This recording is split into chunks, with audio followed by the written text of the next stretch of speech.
everyone. First things first, I will introduce myself. I am Johnny Escudo from CPE 301A. And ginawa ko ay, what I made ay library borrowing system instead of a product.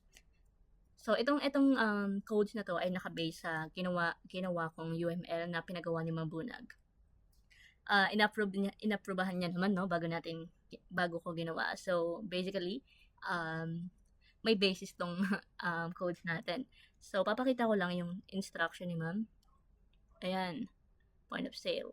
Instead na products, ang akin ay borrowing system. So, basically, hindi siya, wala siyang, may price siya, yung mga books, pero like, hindi siya hindi siya parang cashier way, in a cashier way, no? So, ayan. So, akin, syempre nakabase sa UML nga. Sorry guys, walang lines. Pero these four are all connected to borrow transaction. So, let's start guys. So, imagine, no, you're stepping into a digital library na one that is not made of shelves or DOS, but of classes, objects, and windows on a computer screen. So, unang-una, bago ko ipakita yung outputs, i-explain muna natin yung codes. I-explain ko muna yung codes na to, no? Para pag show ko na yung outputs, maiintindihan ng mga viewers natin. So, these codes nga pala, nagko-consist siya ng 600 lines. So, technically, pwede pa siya masimplify, pero, syempre yung goal natin, organize and madaling basahin, no? Ayun. This library borrowing system begins by implementing the UML concept, yung ginawa ko nga, na nagre-represent ng unang-una ay by the abstract user class na nagko-contain ng attributes ng user ID, name, or role. Sa UML, the user is a general entity na that can be a student or a librarian. And of course, the system follows this through inheritance. The student and the librarian, classes sila, no?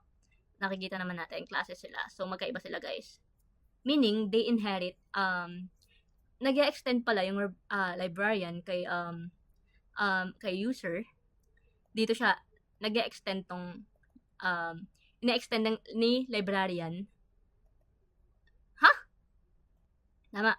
The librarian classes extend the user class, meaning they inherit the same attributes, but also add their own unique ones, like a course for student, and sa librarian naman ay employee ID.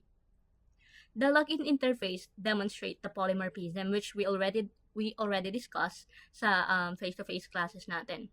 Although both roles use the same login screen, this program decides at runtime which type of user to create based on the role selected. Mamaya ipapakita ko sa unang-una na magla-login siya, tapos meron dong choices kung student pa yung user or librarian. Basically, this reflects the UML idea that I created, that the system should be accessible to different types of users while applying different permissions.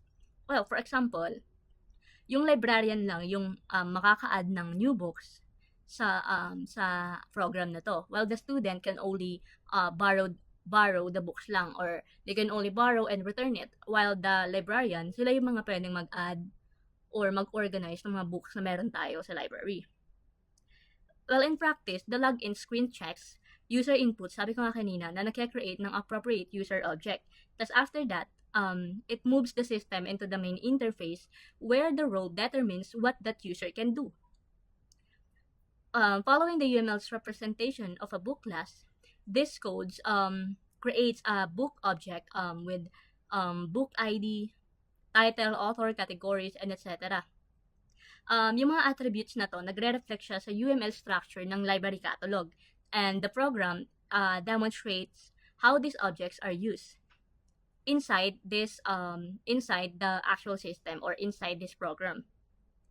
The book list naman, where's the book list? Ito guys, the book list, it stores all the book objects functioning like the library's database. And when the system displays the table of books, it reads directly from this list.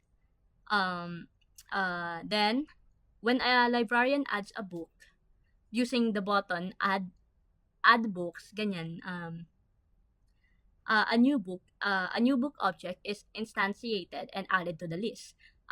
Eventually, mag-a-add siya. Kapag nag-add yung librarian ng new book, eventually makikita sa list yung inad niya. Then, eto naman, the GUI, pinapakita ng GUI na yung every detail niya, every detail stored in each book object na nagpo-prove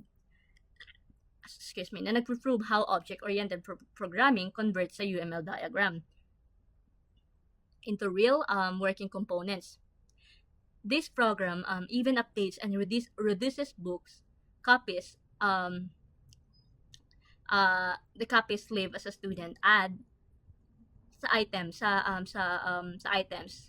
then to the borrow cart.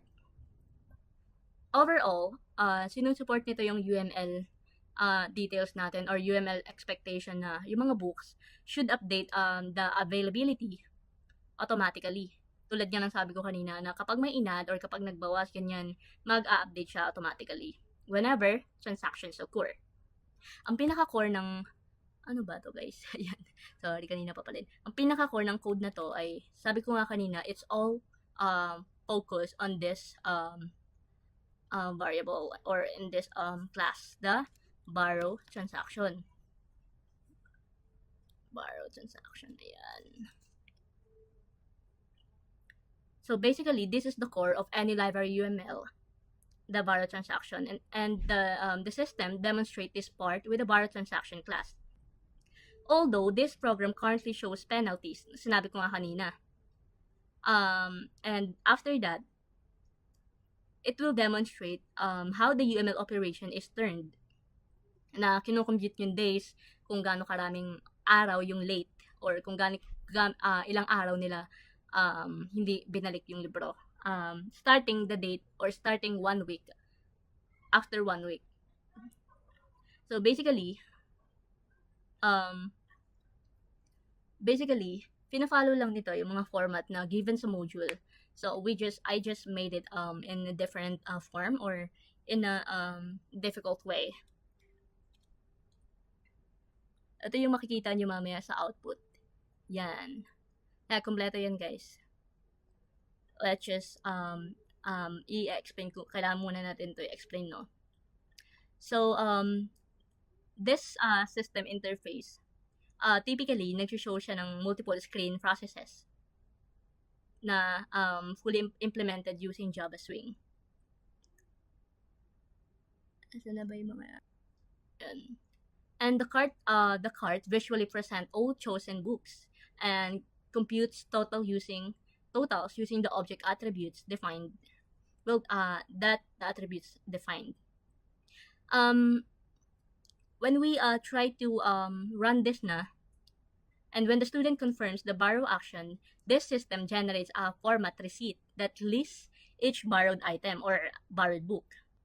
Overall, guys, this Java Swing or Java program, pina-follow niya yung UML library borrowing system model by using object-oriented design to build users, books, transaction, and interfaces that interact smoothly. Excuse me.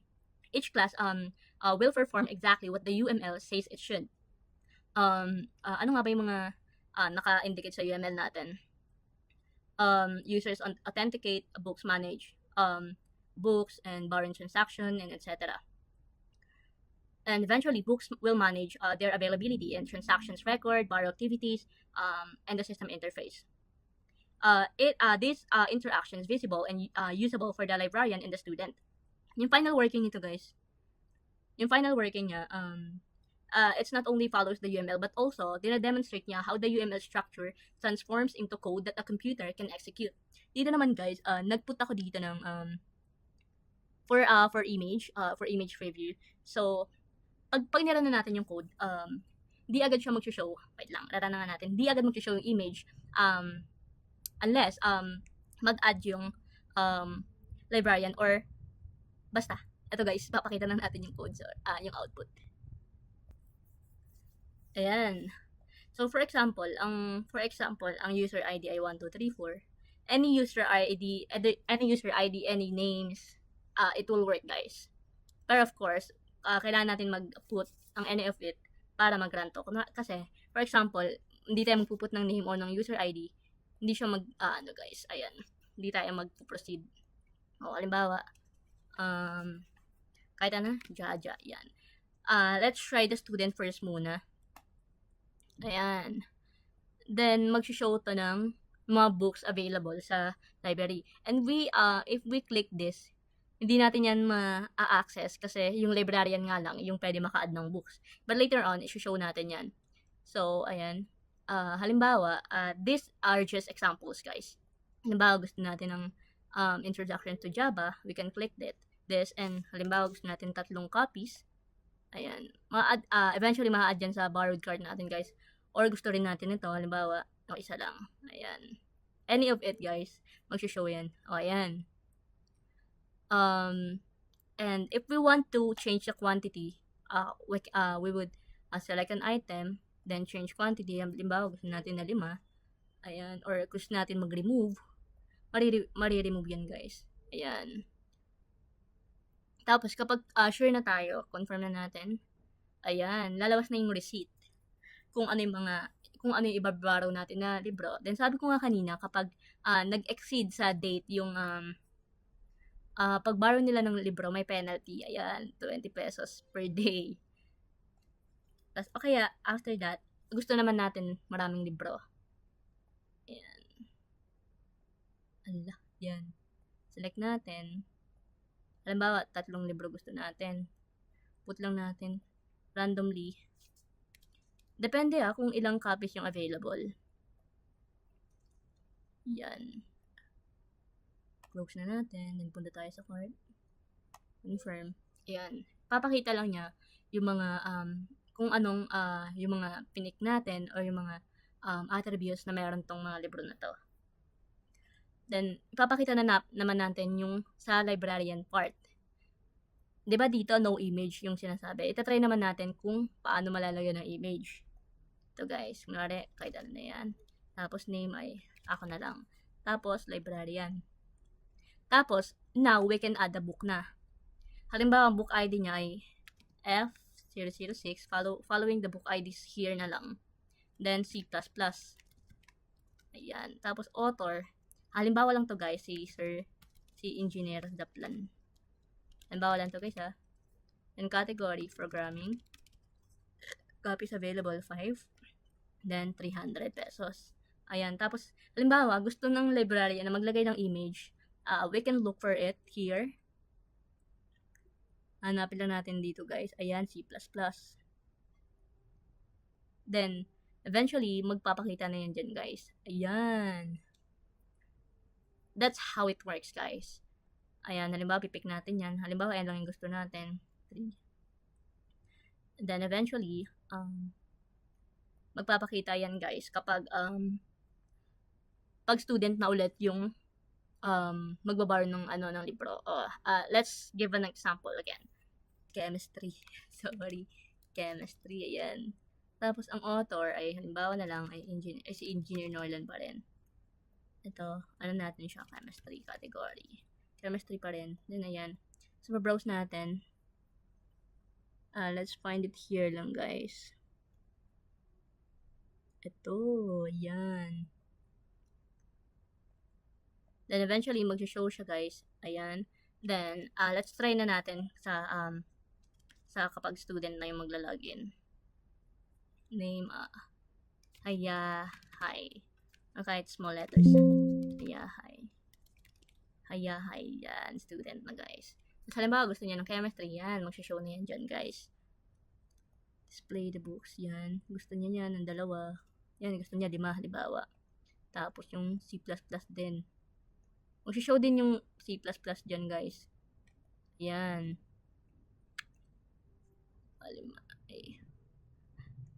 Wala palang copies available. Hindi natin nalagyan. Sorry, guys. Sorry po. Ito na lang, yung C++ na lang. 2. Tapos, calculus yan, for example. 2. Eventually, mag-show yan sa borrowed card natin, guys. Ayan. Ayan, that's how it works guys. That's how these codes work.